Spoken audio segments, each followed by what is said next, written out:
Okay, what's this season wanting to be Dragon Ball? Also, where's my Yamcha Death meme?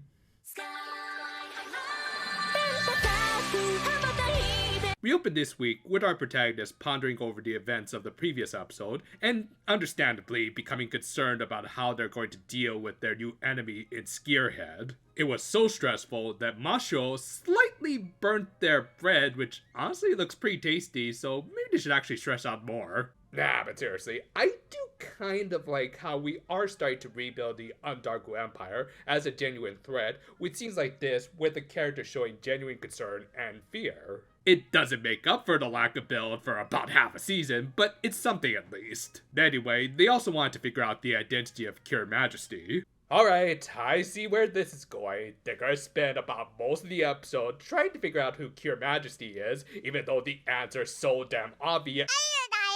Huh? Oh, we're actually kind of avoiding that cliche?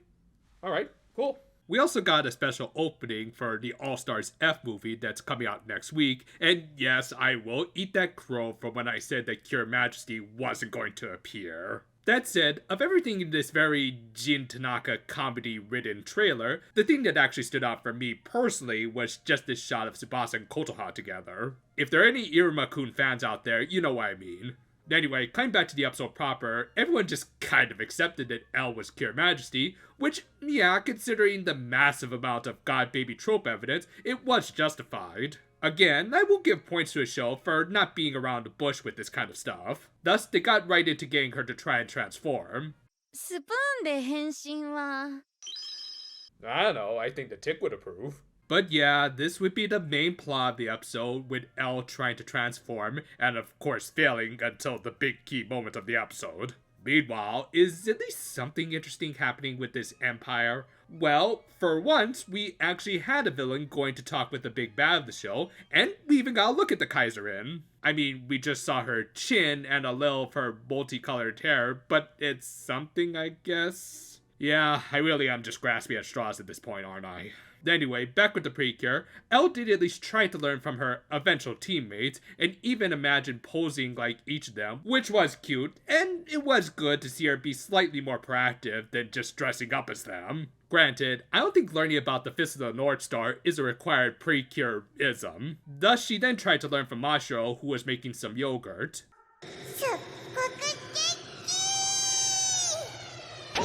Pretty sure you have to do that with spinach. Also, the dairy she took was a bit sour and meant for the adult Agiha, which I guess was a subtle hint at her trying to act more grown-up and failing miserably. Lastly, with Tsubasa, they did something that they probably should have done from the very beginning, and tried to get her to transform with someone's henshin pen. Yeah, it didn't work because they only respond to their original users, but it would have at least been worth experimenting with. In the end though, she didn't even bother trying anything with Ageha, who was guiding her through all of this.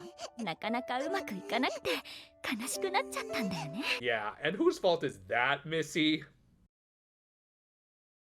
Yeah, we'll get back to this later, but first, the fight of the week with a one-winged angel Minotone. Huh, I guess Blade shared his black mask with him down in hell. Now, of course, Spearhead had given him some dark energy steroids, much like Shala, making him much stronger. He also revealed that they weren't concerned about capturing L anymore, which just kind of confuses me more than anything at this point. Like, seriously, what even are your goals at this point, lady? What do you want? What do you want?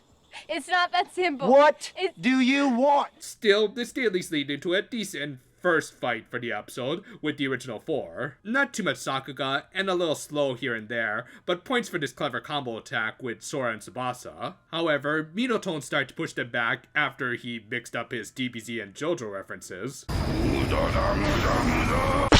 They managed to resist it thanks to the shield of the original OP mid-season cure of the show, granted with a little help from the rest of her team. Though it does make me wonder, why hasn't Agiha broken out her palette this week or the last to heal and buff them? Oh right, they have to give Elle her big moment. And sure, it was very noble of her to try and take the bullet for them, but, well, I'll get more into that in the closing thoughts. Anyway, it was time for the supposed highlight of this episode, Elle's transformation, and after a little age progression that we'll just skim through. The rest of the sequence was just kind of okayish for me. I mean, I'm still not a fan of that headpiece, and what the holy hell are those punk rock earrings?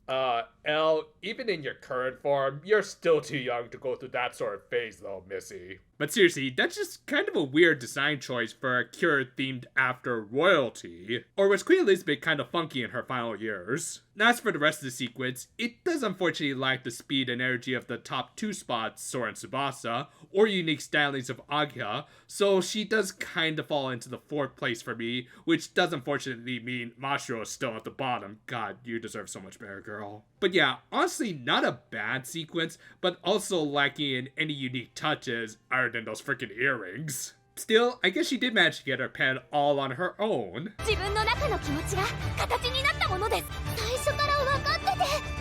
Then, what was the point of using up most of this episode with those montages? Anyway, the second fight between Elle and Milton on its own was pretty awesome. There was certainly a lot more impressive animation. I especially like this little bit of the hawks wiping away the dust, and this nice subtle touch of Elle imitating Sora's aura from earlier. That said, yeah, we are now full into the part of the show where the Sixth Ranger outclasses everyone else, as the rest of the team were just on standby until her moms had to come in for the finisher. It was somewhat balanced out by the fact that, like Aguri, she could only maintain her older super form for a limited amount of time per day. But it is jarring that this late into the series, our protagonist would be so easily overshadowed like this. I mean, she even managed to kick away one of his attacks that they struggled against, come on. Anyway, interestingly enough, Milton was recaptured by Skier, and judging by the episode preview, he'll be used at least one more time, so that actually might be kind of cool.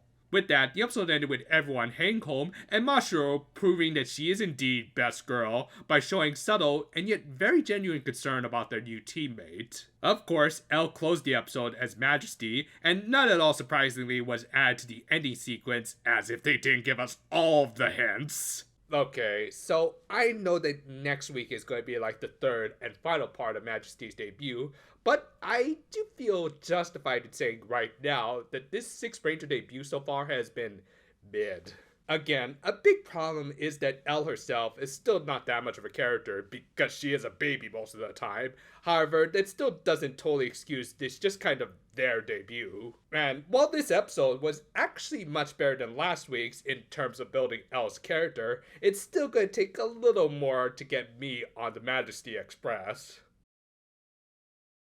Now, to be frank, if I were to look at this as strictly just an Agya episode, then I would say it's pretty good. We actually got to see her use her child caregiving skills much better than previous outings, with her trying to support Elle and her transformation attempts. However, while said attempts were cute, and I did like this transition each time they went to a different cure, they also just didn't add much to Elle's character other than her determination to fight alongside her friends. Granted, it is at least something compared to last week, and just became a baby ex machina at the last second. Still, I kind of wish they'd used this episode's time a little better, like maybe some actual progression towards her becoming Majesty, rather than everyone else's reactions to their inevitable new teammate. Said new teammate is already going through the typical Sixth Ranger syndrome, which makes me realize I may have been too soft with last week's review and her overtaking Skier. I mean, I know it's a common toy trope to help sell new toys, but it's one that also makes the protagonist and antagonist look weaker than they should. This is especially bad for the villains of the show, who at this point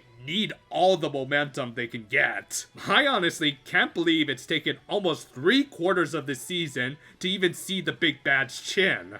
It's so bad that I almost want to make a video complaining all about it, which, yeah, more on that in just a minute. Anyway though, while in a vacuum, the fight was actually well animated with Elle getting in some impressive hits, when combined with all my continuing issues with the show so far, I unfortunately can't fully enjoy it. They certainly can fix them, and next week's episode preview does seem to hint at some interesting new prospects. But overall, this episode and the debut of Majesty were kind of underwhelming for me. I know I'm criticizing the first toddler cure ever, but at this point, this show really needs more than just the first of something to get interesting.